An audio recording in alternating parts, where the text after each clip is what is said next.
Thanks for joining, everyone. We're going to get started. And with that, I'm going to turn it over to Emily. Hi, everybody. Good evening. I hope everyone's hanging in there and staying safe. As awkward as it is to talk in a room by myself, it's much less awkward if you turn on your videos. So please turn them on so we can see you and say hi. Just to quickly introduce myself, my name is Emily Dampman, and my husband John and I and our 3 kiddos live in Livingston. And I'm one of the co-chairs of our current Next Door Volunteering School Supply Collection Initiative. It's my pleasure to welcome you to this interactive session with our parent coach and expert, Nina Essel. We're thrilled to have you, Nina. Before we begin the formal program, I just wanted to take a moment to thank each of you for coming tonight and demonstrating your support for our federation. And I'll take this opportunity to share a bit about the incredible organization that's bringing us together. So the Jewish Federation of Greater Metro West New Jersey is built on our 5 counties and partners with 14 agencies, 82 local synagogues, 4 day schools, and 32 early childhood centers. The funds that our federation raises enable it to assist each of these partners and care for the most vulnerable in our community, providing food for food pantries and Meals on Wheels, emergency cash assistance, mental health services, small business loans, and PPE for those who care for elderly and special needs populations.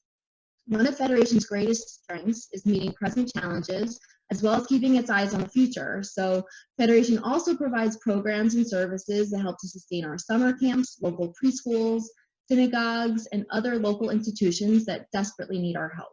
By ensuring the future of these institutions, we're ensuring ours, and I'm really proud to be part of helping this organization grow and sustain our local Jewish community. So thank you again for giving me just a moment of your time. Just a few reminders before I get out of everybody's way. This call is set up to be interactive, so as I said, please turn your videos on, but please keep yourself on mute when you're not speaking. Oh, and here's my littlest one so we can all hear. Looking for me. There's time for discussion, and we'll encourage everyone to post questions, comments, or thoughts throughout the chat. So with that, Abby and I will turn it over to Nina. Sorry about that. Hi guys, welcome. Just gonna share my screen here. I'm so excited to be here and to be able to share in this conversation with you. We're just going to do a few housekeeping things. So this webinar is being recorded. It will be sent out in a replay later by the Metro West, but just wanted to give everybody that heads up. So things that you share here may be recorded. Please respect everybody's journeys, perspectives, and what they share during the session. You will get a copy of the slide deck and a few goodies and handouts at the email that you registered with, so don't worry too much about taking notes. You'll get a copy of that. You can put all of your questions in the chat box. We're monitoring it, and I will stop periodically to see what you guys are saying or asking, and that will be helpful. And then please, like she said, please stay muted while others are speaking. But if you have a question, you can put it right in the chat box, and I'll be sure to get to you. So a little bit about who I am. These are my lovely Munchkin monsters. I'm a local social worker. I live in South Orange, New Jersey. I'm a school-based social worker in a school in Newark. And I started Balance Kids, which is a parent coaching and consulting business, about a year ago to really support families with dealing with behaviors in the home and all sorts of things. So these are all quarantine-friendly pictures. I have a 6-year-old and a 2-year-old. All right, so as we get started, take a second. This is Kamochi. This is my favorite social emotional learning curriculum that I use all the time. I've been using it since 2012. Take a look, drop in the chat how you're feeling. Can be a feeling that's on the chart, doesn't have to be, it's just up there for some ideas. So drop in how you're feeling about this back to school season. Back to school.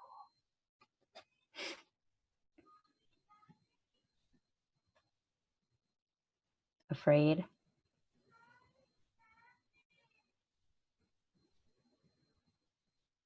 What else are you guys feeling? Frustrated, nervous, cranky, sensitive?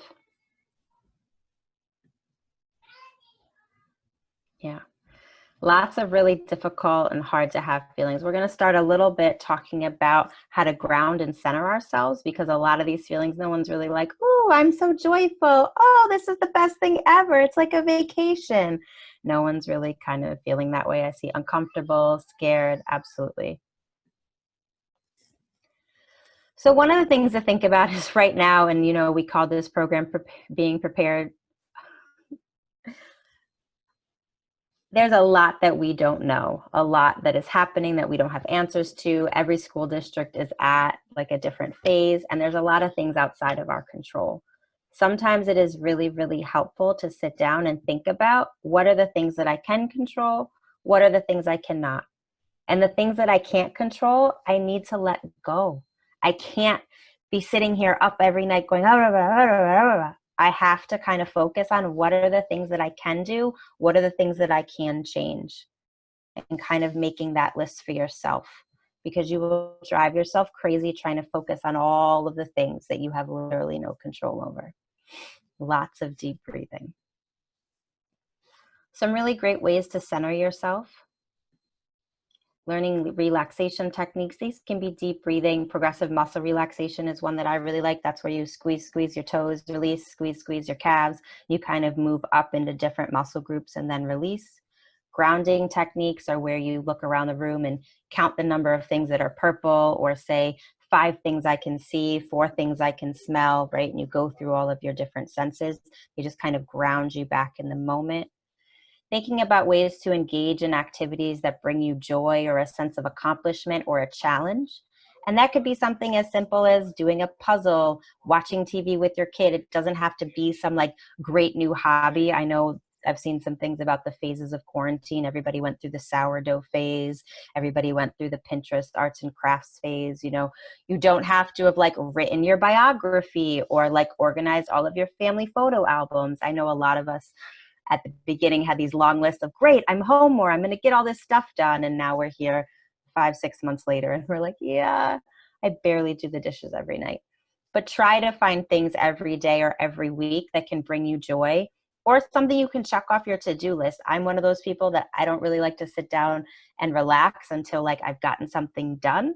So sometimes doing something to challenge yourself or giving you a sense of accomplishment can also be helpful. Take a break from news and social media. It is okay to turn off your phone. You do not have to watch the COVID charts that Governor Murphy puts out every day at 1 o'clock. You do not have to refresh your school district's website to every 10 minutes to see what they're saying. Sometimes we really just need to take a break, because if we constantly are bombarded with what's happening in the news and the media, it just keeps our brain on high alert, keeps our alarm system going. And allow your feelings to flow. A lot of times we get mad at ourselves for having certain feelings. Oh, I should be better at this. Oh, I should have gotten this done. Oh, I shouldn't be so tired. We're all of these things right now. We're tired. We're exhausted. There's no end in sight. There's no vacation. Your kid is all up in your personal space at all times, even when you're trying to participate in work or in meetings. Both of my kids are constantly in my lap to the point where I can't see my screen because their hair's in front of me. So it's okay to have all of those feelings. Don't try to fight it. Sometimes we need to just, this is how I feel today, and that's okay. And like, let yourself be. Thinking about, what do I need today? What do my kids need today? And I'm also a really big fan of mental health days. This is a very stressful time. This whole idea that we can do it all is not possible. I might be able to do it all over time, but I can't do it all in one day. So thinking about, hey, I didn't get it done today. All right, tomorrow I'll make this change. Giving yourself some time. You can pop in the chat anything that you found helpful for you in terms of like centering yourself during this time, or trying to stay emotionally stable or upright during this time. Exercise, yeah. That was on my to-do list. I have yet to do it though. I also was like, yes, I'm home all day. I'm going to bake challah every Friday. I think we made it twice. Going for walks. Yeah. I miss walks, but walks with a 6-year-old and a 2-year-old are just, they're not the same. Unless I bring M&Ms. Exercise, routine, rituals. Yeah, absolutely. So find the thing that brings you joy or brings you relaxation. It's not going to be a spa day. It's not going to be going to get a pedicure. It doesn't have to be all that. It could be like, I have my favorite snack, or I went to the bathroom by myself at least once, because I know that that's also a big thing when we're stuck home with our kids. But so much of our stress also comes from our expectations for ourselves. And so a lot of what we're going to talk about today is also about adjusting our expectations, because sometimes our biggest emotional turmoil comes from disappointment, because we set these expectations that are really unrealistic, and then we're mad at ourselves when we're not able to meet them. It's also really, really important to stay connected now more than ever, even though we can't be with everybody, and with the high holidays coming up, which is also going to be really challenging. We're not able to experience the holidays in shul and in our synagogues and in our communities in the way that we're used to, but it's so important to maintain those relationships, and maintain relationships with your kid, with your partner, with family members. And think about, if if certain things are stressing you out, really think, is it necessary? Yeah, it's something I've been doing or something that I want to do, but like, is it worth the stress that it's causing me? Why am I really doing this? Sometimes we have to ask ourselves that question, because we just have these habits of things that we just do. And sometimes we have to really reflect on, like, is this the best use of my time and energy right now? And is there a different way that I can meet this need? Is this the only way I can do this? Or is there some other way that maybe would be less stressful? Pop in the chat, how many of you have started talking to your kids about what back to school will look like? Let me see. Yes, no. That's good. It's really important to start talking to your kids about back to school. We're going to talk a few minutes about that now.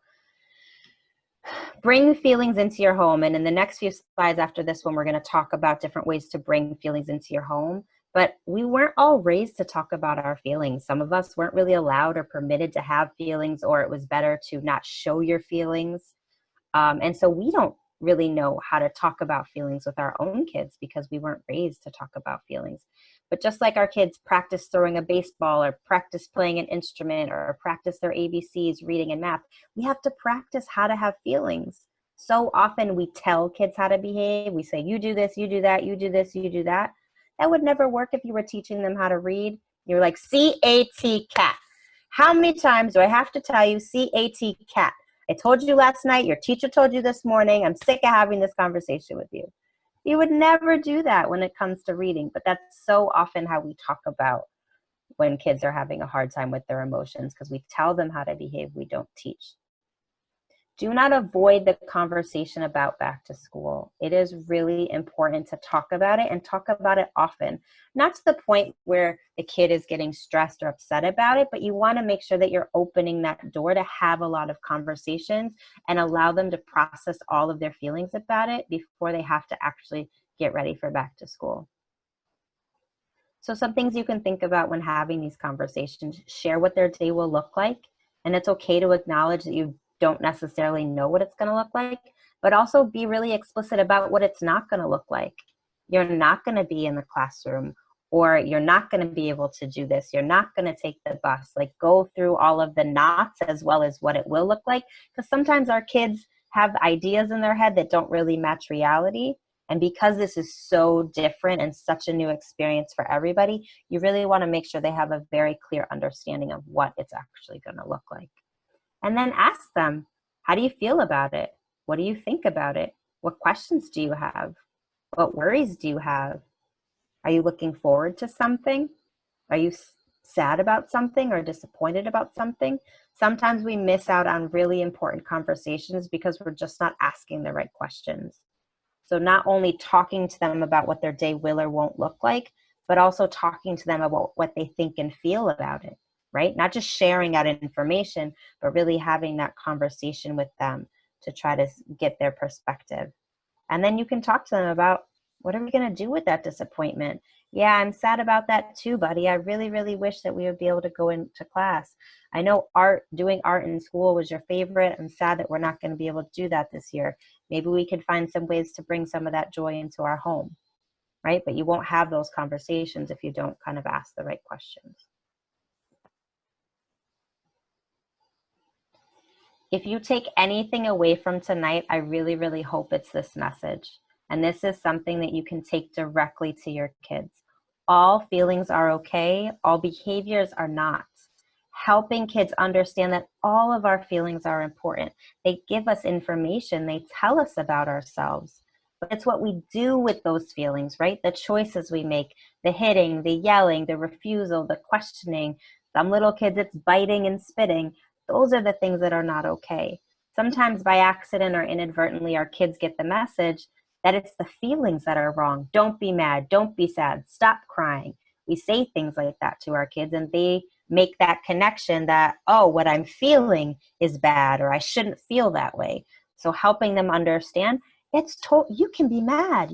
I'm mad about this. I don't like that we have to do all this stuff with quarantine. I feel disappointed in it. But it's what I do. It's my choices, my behavior that can be safe or unsafe, kind or unkind.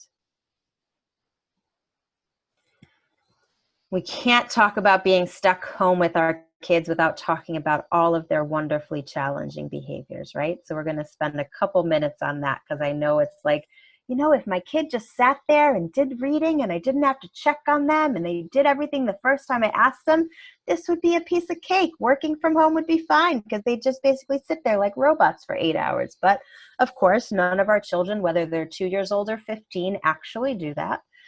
So sometimes we have to really dig down and think about, what is the feeling that's fueling the behavior? What is the feeling behind the behavior?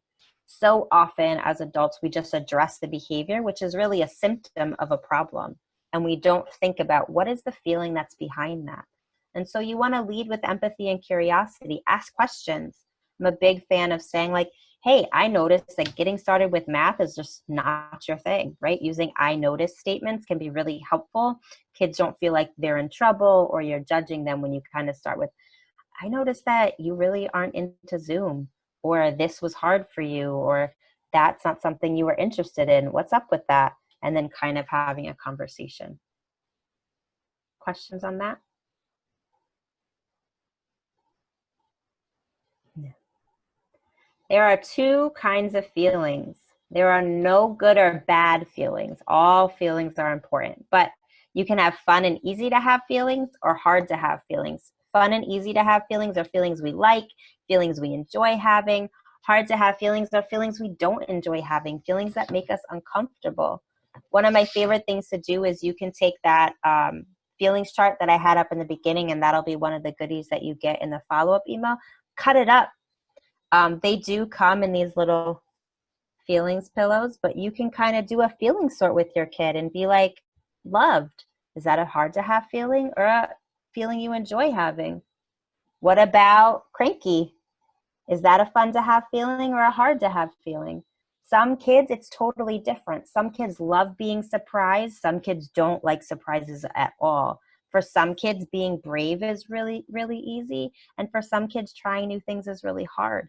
Sometimes doing that feeling sort, talking to your kid and having them sort out their feelings, can really teach you a lot about how they think and feel about any situation. And you can do it just about COVID or about back to school. You can cut up the feelings chart and kind of mix and match and be like, do you have this feeling about school, this feeling about school, and kind of make it like a game. There's a lot of different ways that you can use this feelings chart to help you talk about feelings with your kid and process what they're thinking. You can ask, what's a feeling you enjoyed having today, right? You could do this at meal or at bedtimes. It's a great conversation starter. What's a hard to have feeling you had today? Everybody goes around the table and shares, even mom and dad. At mealtime, you can pick a feeling like brave, embarrassed, jealous, and talk about it. What was the time that you were jealous? What did you do with it? How did you handle it? Kids also really love playing charades.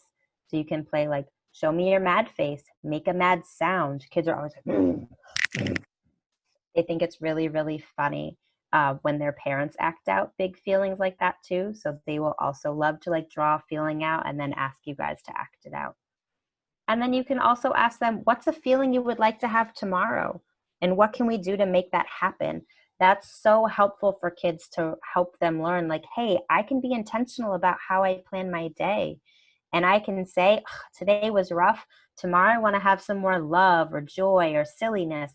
And so this is what I'm going to plan to do. I'm going to plan my day in order to give me some more of those fun to have feelings. Some helpful ways to talk about feelings. You can talk about feelings in terms of size. Feelings come and go in intensity and size. And so talking to kids about how big is your mad? Is it small, like it can fit in your hands?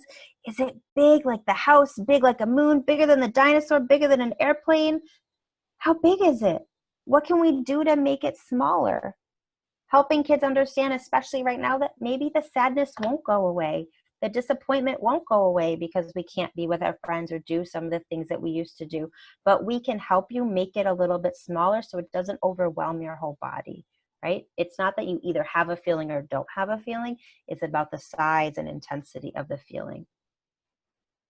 Tools. Kids really understand that tools have a purpose, right? A fork is for eating, a shovel is for digging. So you can talk about what tool can we use to help you with your mad or to help you with your sad. Do you want to hug? Do you want to read a story? Do you want to read a book? Do you want to go outside and scream in the yard? Do you want to punch a pillow, right? Different kids like different kinds of tools to help them calm down.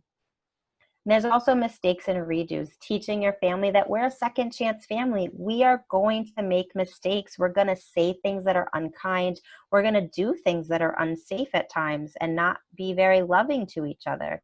But that's okay because we're a family and we always want us to have a redo or do it over again. So that's something you can model for your kids. I do this professionally. I'm a parent coach. I'm a school social worker. I still yell at my kids. I am not Daniel Tiger's mom all the time.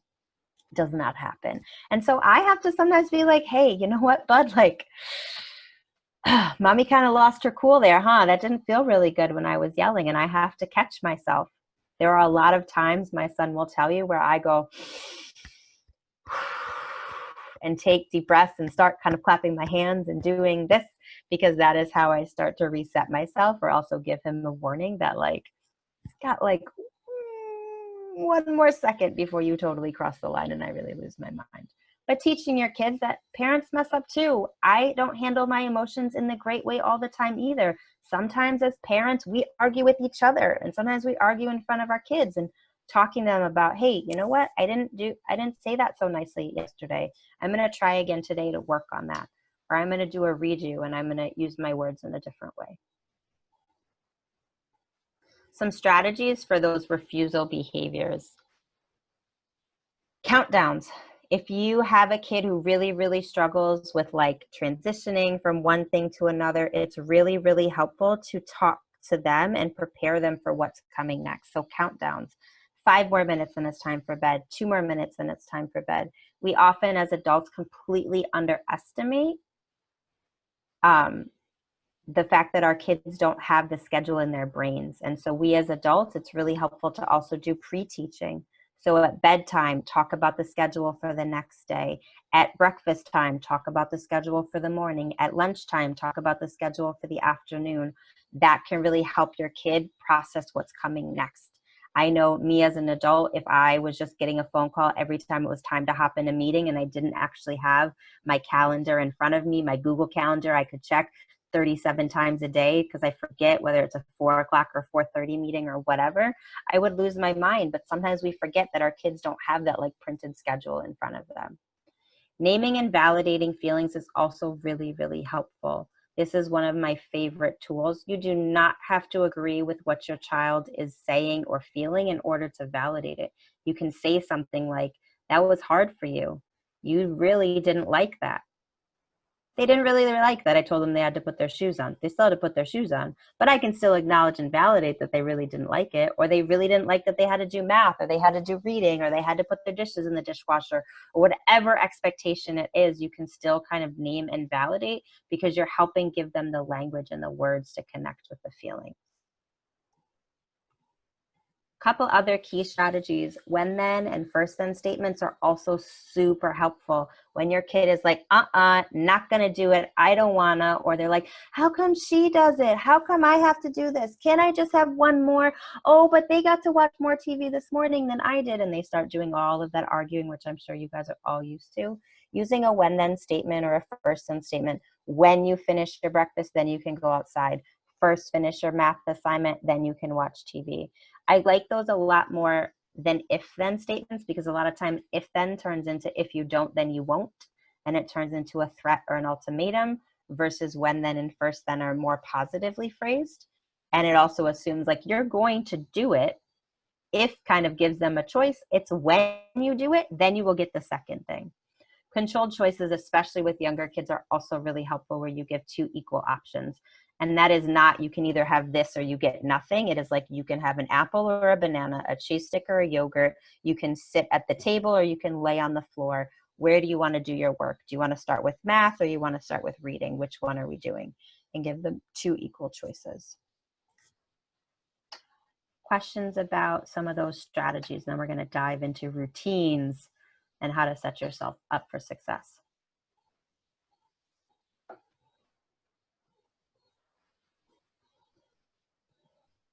Okay, the next couple of slides are a few different examples of the types of schedules that you might have to think about for your family. What's most important is that you find something that works for you, that you can be consistent with. So many of us, like I said in the beginning, had these long lists of expectations of all these things we were going to accomplish and do. And then 3 days later, nobody's doing any of the things that we just had that big family meeting about. But when you're predictable and consistent, it can really, really help reduce challenging behavior and help your kids be calmer. I'm sure a lot of you saw this kind of schedule. It made its way around all the mom blogs and Pinterest at the beginning of COVID. Yeah. So this is a timestamp schedule. This is just one option. We'll go through a couple more. This is where everything happens at a specific time, 9 a.m., 10 a.m., 11 a.m. And this can be really helpful for kids who are already clock watchers, who are constantly like 5 more minutes, 2 more minutes, like they're already reading the clock and doing that and like very anxious about things happening at a certain time. But it's really not flexible and it can be really, really hard to maintain. So if you have a kid who like really is already intense about the clock, you might already do this because you've just noticed this is what your kids need. But a lot of times we as adults think this schedule is what we should be doing, but we end up not being able to do it. So don't feel like this has to be your schedule. Another option is for you to have like a checklist of all the activities that need to get done in the day. So what are some of your non-negotiables? Maybe it's you need to get outside, or you need to practice piano, or you need to walk the dog. Like here's all the list of things you need to do.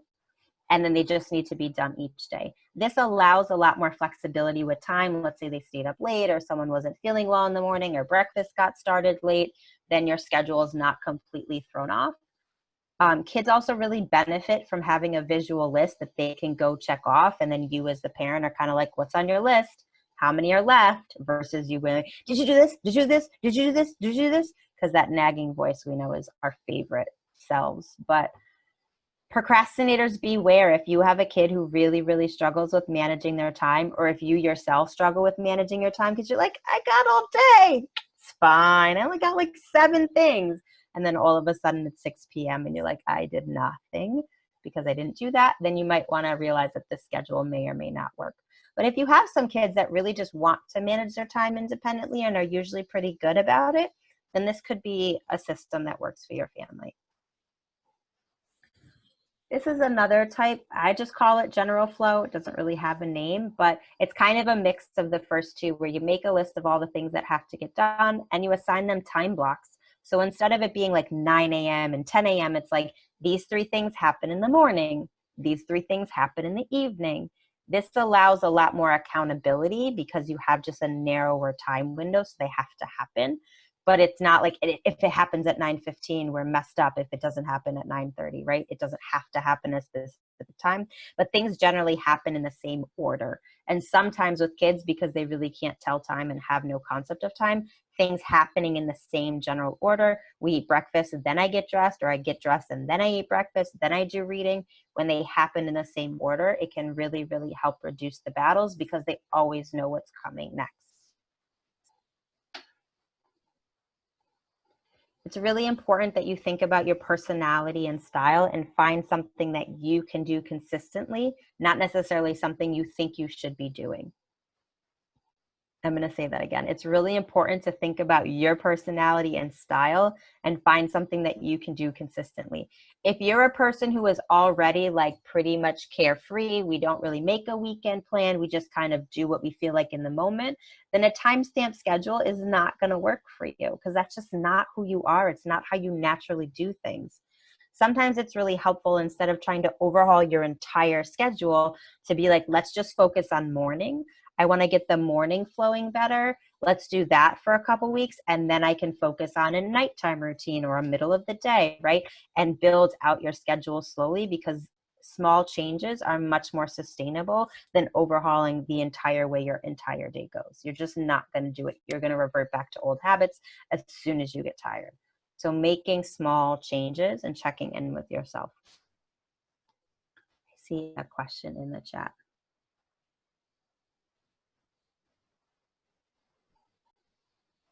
Okay. Finding routines that work. I love doing this activity with kids because it really allows you to bring their voice and choice into the conversation.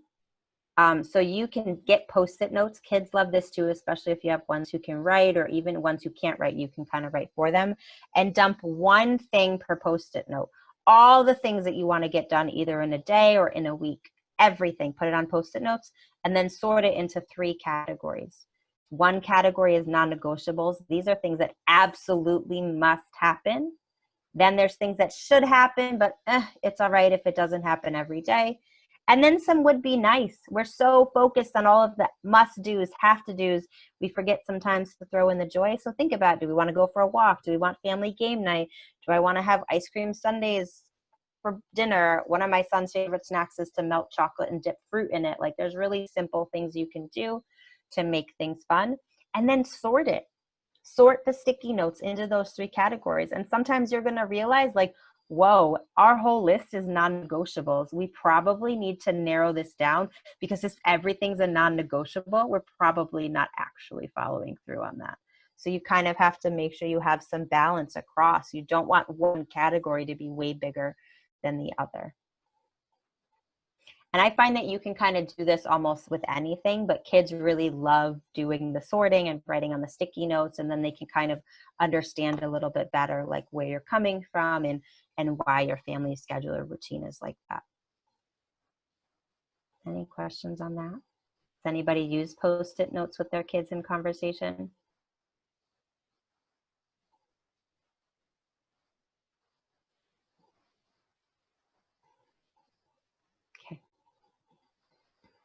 Setting up your day for success. Sometimes as adults, we forget what kindergarten and first grade was like. Your child cannot sit down for really much more than 15 to 20 minutes. If your kid can, that's great. Use it. But I think sometimes, like I said, we just have to have realistic expectations. And kindergartners in kindergarten are not sitting for more than 15 minutes. They move from the rug to the table, to a group, to a different table, to a center, and they move around all the time. They're not going to just be able to sit there and stare at Zoom the way we are forced to as adults. Second and third grade, sometimes it's a little bit longer, 25, 30 minutes, but even that, depending on your kid, it's totally different. So just be really mindful about chunking work, and that's where they do a little bit work and take a break. And by break, I don't mean like turn on the TV or go outside, because sometimes then bringing them back to work is really hard, but maybe they can do Play-Doh next to their workspace, or maybe they have Legos next to their workspace, or they could do some coloring, or have a snack, right? Some small, shorter, quiet activity that they can just take a mental break from their work. It's helpful to identify a workspace. This doesn't mean that your child has to sit at a table and a chair or a desk, but think about, where are all of our school materials kept? It's helpful if they're kept in the same place, so every morning you're not like, where's the tablet? Where's the laptop? What happened to your book? Where's this? So trying to have a system of where things are kept. But then allowing for flexible seating. Some kids want a clipboard and they want to lay on their belly, or they want to sit in a beanbag chair, or they want to stand at the table or sit.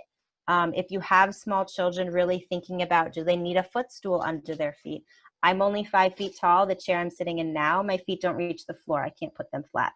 So I'm constantly sitting like crisscross applesauce in a chair, or get a pillow behind their back, because their legs just aren't long enough to use the back cushion. So sometimes we have to think about adjusting the seats, because in elementary schools, there's like 6 different sizes of chairs between kindergarten and like 5th grade, which you probably don't have in your house. And then identifying your child's needs. Some kids need background noise and really benefit from headphones to listen to music or having the TV on in the back or something like that. Some kids really need like physical activity in the morning. They need to get that energy out. They need some kind of play soccer, go on the swing set, go for a walk, and then they're better able to set up their day. Or maybe they need it in the middle of the day. They need to rest after lunch. You have to really think about what is my child's natural rhythm and how can I put those things into the schedule. And then you also have to advocate. Just because the school says this is what we're offering, this is what your choice is, if that's something that's really stressing you out and you have all of your parent alarms going off, like this just doesn't sound like a good match for my child's needs and my family work schedule, because all of us, some organizations where we work are flexible, some are not. Some of us are essential workers and we have crazy schedules and we may not have the same care options that we used to before. So it's really important for you to have strong communication with your child's team and with your child's school to talk about like, hey, I know this is the math or this is the reading assignment, but this is the challenge we're facing. How can we work together to get it done? Talk to your teachers, talk to your school. A lot of schools I know are going to be really accommodating about these types of things. Someone asked, are there any supplies or organizational things you recommend? I think it really depends on what your school is requiring. Some schools are all like laptop or Chromebook. I think it's great if you have kids that are like second grade and younger to have art supplies, just like colored pencils, paper, crayons, scissors, glue. Like they just, a lot of times there's cutting and things that they're putting together. I mean, obviously pencils, pencil sharpener. With really young kids like K and 1, you can do a lot of stuff with learning letters and learning numbers with Play-Doh. You can get flashcards and they can remake the letters out of Play-Doh. You can get magnetic alphabet letters and they can work on phonics sounds with that versus having to do the handwriting. In K and 1, the less you can do with paper, pencil, the better, and the more you can make it an activity. There's also like little mini whiteboards that are like the size of paper that kids love to write on, and sometimes the marker is a little bit smoother and easier to write with than paper pencil. Other questions? How do you recommend talking to your kids about wearing masks at school? Yeah, that's a really great question. So I would practice wearing them. If you're not, like practice your kid putting it on independently, taking it off independently. Try to have them keep it on even in the house for a few hours because they really need to get that practice. It's one thing if I only wear it outside and while we're going for a walk, but if they're going to be expected to wear it in an indoor school setting, then like have them like wear it before a meal, take it off after a meal. You can practice with them too about how to read faces with the mask, right? Because when you cover your mouth, you really can't see as much of a facial expression, but you know, you can kind of practice how to read people's eyes or different ways to give friendly greetings, like a wave or like double-handed wave, different ways that they can greet themselves. And then just ask them again about, how do you feel about it? What do you think about it? Is it scary? Is it sad? Is it disappointing? You can get the feelings chart out and kind of talk to them about it and open up the conversation. I think drawing pictures or doing writing with kids is also really helpful. Making up stories. There are some stories out now, I think, on YouTube where you can look, people are making those kinds of materials because kids learn so much better through story. And then someone also wrote that they had her daughter put her mask on a doll. And I think that's great, having kids play. That is how kids naturally learn and process their environment. So having them put a mask on their doll, take a mask off the doll, have you set up school with dolls and practice what that looks like, that can all be really helpful. And then tips for addressing problems. I think it's really, really helpful to set up a daily reflection time with your family, right? This allows you to just have that time and space where we check in with each other because this is hard. It's hard on mom. It's hard on everybody in the house. You can do this at mealtime or bedtime if you're able to have meals together. I think it's just a great family conversation. And you can pull out the feelings chart, or you could do something that's called glows and grows, which is like what was great about your day, what could do better, or some people call it roses and thorns. And you just go around and have everybody share. And it becomes like a habit. It becomes like a check-in. If you're in staff meetings, sometimes you do like these random icebreakers or things in staff meetings. But it's helpful to start that way and have dinner conversations around those things, and then help your kid plan about it. Like, what didn't go well? What are we going to do about it tomorrow? Do you have ideas about how you're going to make that better? Do you need some suggestions, right? Empowering them to think about solutions to some of their issues, or empowering them to ask for help when they need it. That can be really helpful, but making that intentional space for them to bring up their feelings. Lead with empathy. I can't stress this enough. Assume the best and check in. We are frustrated too, and our kids feel our energy. They feel that we're nervous. They feel that we're scared. They feel that we're tired.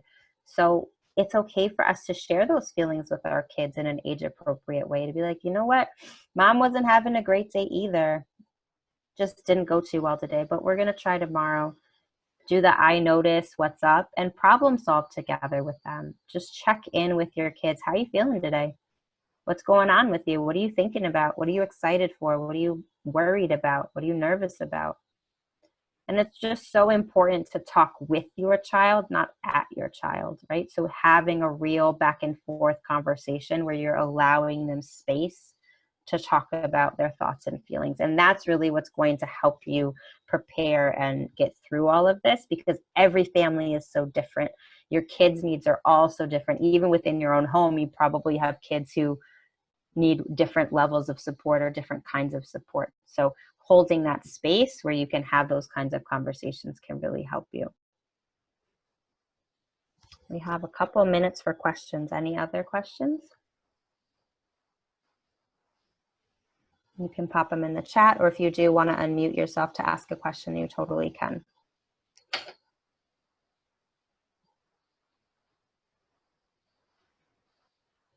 I answered all your questions. Everyone feels fully prepared. Absolutely. Okay. Yep. Great. I'm so glad I solved all your problems in one night. Yep. With multiple kids in one house with different needs, how to negotiate the scheduling piece. Yeah.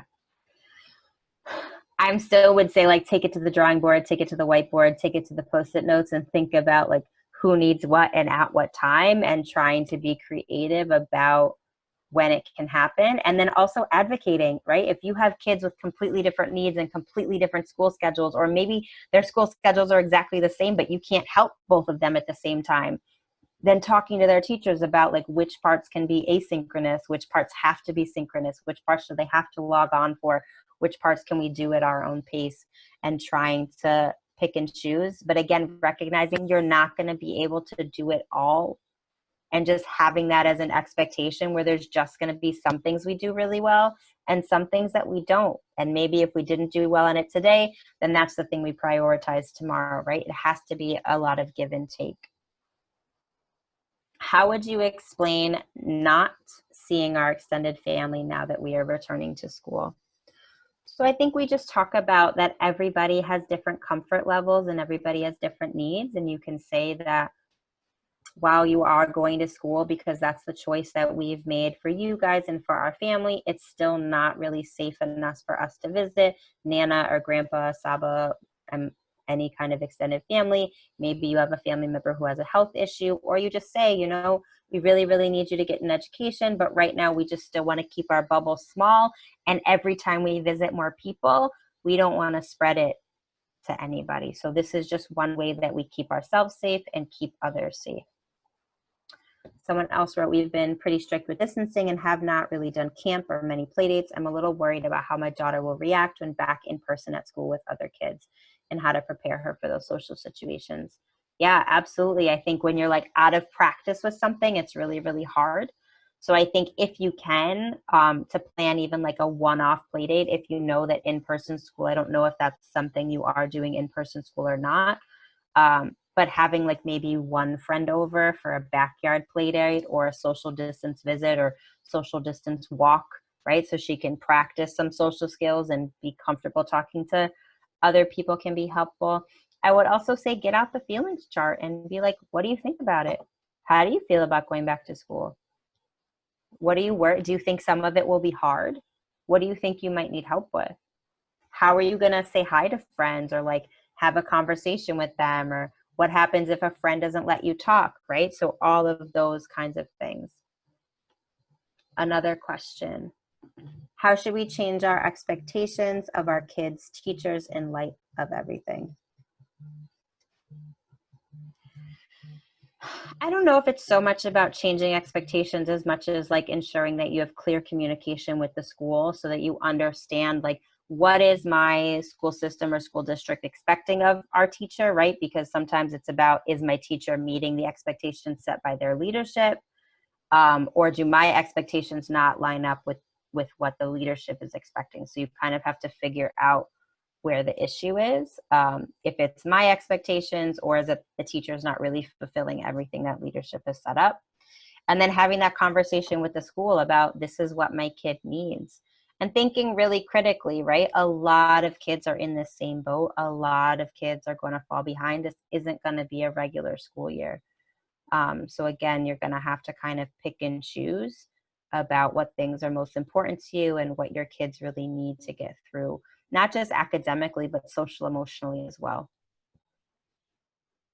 How do we or do we share disappointment with some of the institutions whose choices plans are letting us down? Yeah, I think it's fair to share your feedback. I think it's all about how you communicate that, right? So a lot of times when we're taught in like professional development how to give feedback, you kind of like couch a criticism in between like two positives. Like, I really appreciate all of your effort. I have a concern that blank, blank, blank, blank, blank. I look forward to working with you on addressing, right? So like if you come out the gate being like, you're ridiculous, I hate this, none of this is going to work, then that doesn't really make anybody want to come to the table and problem solve with you. So I think recognizing that this is a situation that no one has ever lived through before, and everybody has different risks and different needs and things that they're comfortable with. And so a lot of organizations are really trying their best. So recognizing that, and then being really solutions focused, about here's what I think could work, offering suggestions. I think you're clarifying that your question was about with our kids. Yeah, I think sharing disappointment about the choices institutions have made can be hard with kids because you don't want them to carry that disappointment into, and then it becomes like a lack of motivation or investment or connection with the program that you're still participating in. So some of us do have to like fake it. We can talk about being disappointed that school in general is not how it usually is. But I think sharing directly that like, I think your school or your teacher isn't doing their job is probably not going to be helpful for your child, because you want to maintain that connection and that trust. But we can still talk about how, this is so different. It's not normal. I miss all the things that were fun about school, like back to school nights or different celebrations that used to happen at school that now won't be happening this year.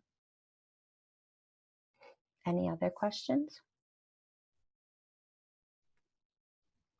You guys have my email. You can feel free to shoot me an email. I do offer individualized parent coaching and support. So if you feel like that's something, you have additional questions, you can book a free 30-minute intro call straight on my website, which is balancekidsnj.com. First 30 minutes, we just kind of talk about what's working for you, what's not working for you, my process, all of that, and see if it's a good fit. But that call is free. And then if you want to find out about more workshops or get other tidbits and information, definitely follow me on Facebook and Instagram. Thank you so much. No, I'm still here. Hi, everyone. I'm Ilana, one of the Next Door ambassadors. I wanted to thank everyone for joining us. And Nina, thank you so much. I can't see anyone's picture anymore, but I assume everyone's still there. Thank you so much, Nina. I'll be honest, I usually turn my video off and fold laundry during Zooms. I'm so happy I paid attention the whole time. This was so valuable. So thank you so much. I can't wait for all the slides. And to everyone, we'll be sending around the slides and also Nina's email address, because if people have more questions. Yeah. We're really looking forward to working with all of you to meet the challenges of the year ahead and welcome your involvement and contributions. And our professional staff is always available. Liz Robinson, who is our Next Door director, is going to put her email in the chat for anyone who wants to connect and discuss ways to get involved or to grow your involvement in Federation. And Nina, thank you again, and good luck to everyone this school year. Yeah, good luck, everyone. Email me if you need me. We will need you. Thank you so much. Thanks, You're Nina. welcome. Thank you all so much. Thank you, Nina. Good night.